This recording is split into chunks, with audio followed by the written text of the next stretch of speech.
Yeah, so we're developing a new area in our garden, and I want to show you how I do it.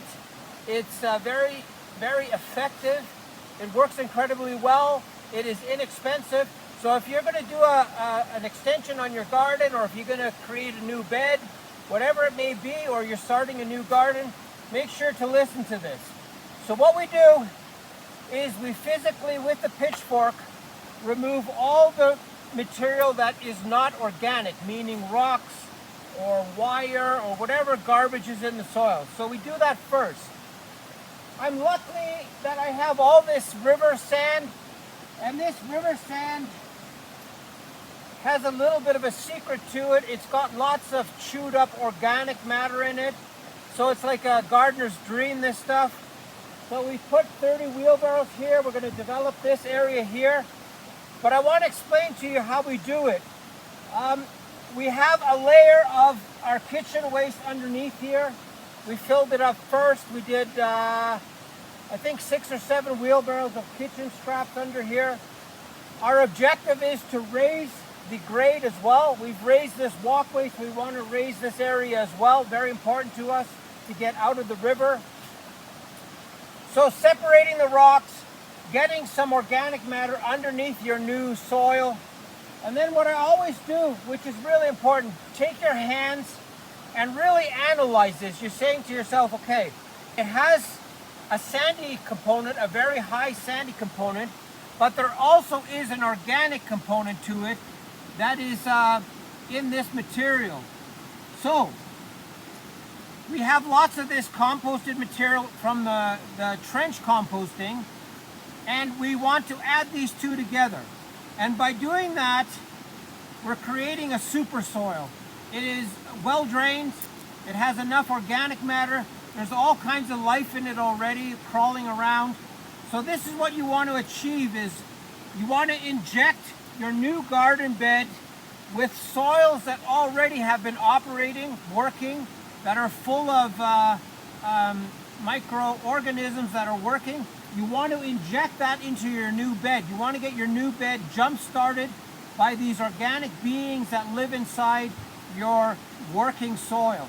And working soil is a very good term, because something that is working, a soil that is working, has this real benefit of being alive. So when you're creating these new spaces in your garden, make sure to do your best job on soil prep. If somebody tells you just to put 6 inches on top of here, buy some compost, put 6 inches on top, you're not looking at a 5-year plan. That is a 1-year plan. And that 1-year plan needs to be rejuvenated every year. I'm talking about creating a garden bed that is this deep, this active, and it'll support your plant life. Okay, so you get this bed mixed up well. You have organic matter, you have the rocks out, you have this soil mixed with this soil. Now the next step is very, very important. So you want soil diversity, but you also want plant diversity. So the moment we get this bed ready, we are going to get all kinds of different seeds in there in a chaos fashion to get this soil invigorated with life.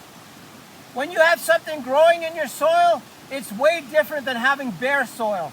These roots, these diverse plants, will have a go at this soil, and you'll be surprised how quickly they will work this soil into a beautiful, rich soil. We've had this in many locations in our garden where the soil is invigorated by plant life. So make sure to use as many different plants as you can in a new bed. Sacrifice year one. Sacrifice the year in your soil. Don't say, oh, I got to grow this, I got to grow that. Grow whatever grows, but make it diverse as you can, because the diversity will get this soil jump-started, and it'll work incredibly well for you for the next 5 years. So have a 5-year soil plan.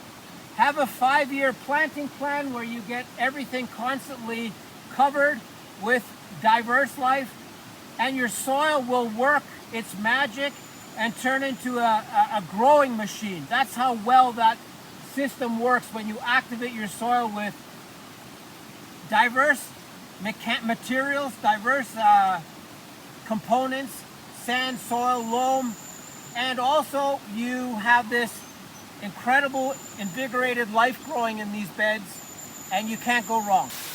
Yeah, so we started the process of getting this bed ready. We are going to picture frame it with some medium-sized rocks. We've added some of our trench composting on top. You can see the sand in here. We're going to mix a little bit more sand into this. And I want to really make a statement that a lot of people will wait until their soil is completely ready. I don't know what that really means. Like, I've had success putting seeds directly into fresh cow manure, and it grows like crazy. So don't hesitate. Don't wait until your soil is absolutely perfect. Get those seeds in here working, that you get that biodiversity of the plants and the soil working together. It's very simple that everything has the objective, every seed has the objective to germinate, to grow, to create a flower, and to go to seed again. So never underestimate the power of seeds or plants. They will do what they have to do.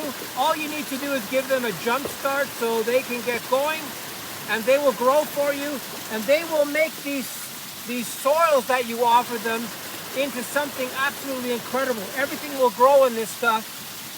And this was leaves and twigs and 6 months ago, and now it's really good soil that we can mix in with our river sand. So it's a great process of going from A to B and recycling everything over and over again. So we're going to make another great big hole over there for more trench composting. We're digging that out right now, and that trench composting from a couple months ago is coming over here. So there's this circular motion of moving trench composting from A to B and filling that hole back up.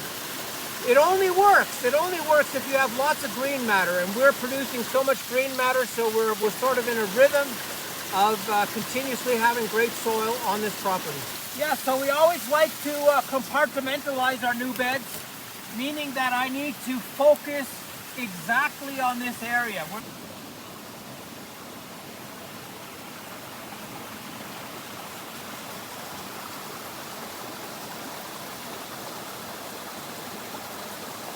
going to fill this all up, and then we're going to seed it and plant it, and you can see the diversity that we try to promote.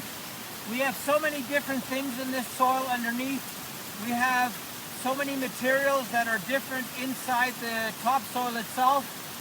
The material that is decomposed has so many different materials in it, from leaves to green matter to pine needles, you name it. We have so many different materials inside our compost as well.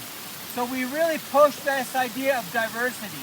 Yeah, so we always like to compartmentalize our new beds, meaning that I need to focus exactly on this area. We're going to fill this all up, and then we're going to seed it and plant it, and you can see the diversity that we try to promote. We have so many different things in this soil underneath. We have so many materials that are different inside the topsoil itself. The material that is decomposed has so many different materials in it, from leaves to green matter to pine needles, you name it. We have so many different materials inside our compost as well. So we really push this idea of diversity. 10 vegetable seeds here just to get this soil working. We've framed in all our edges, so it's very well picture framed.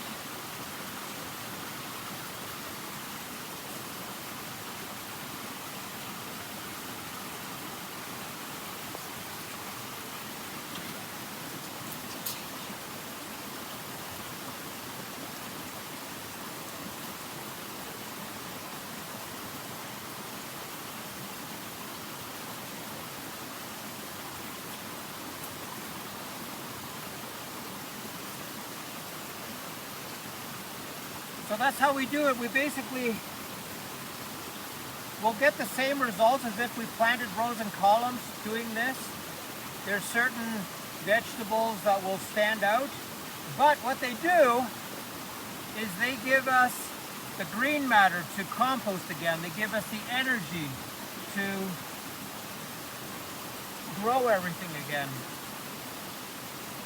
Here's some melon. We're going to put some melon in.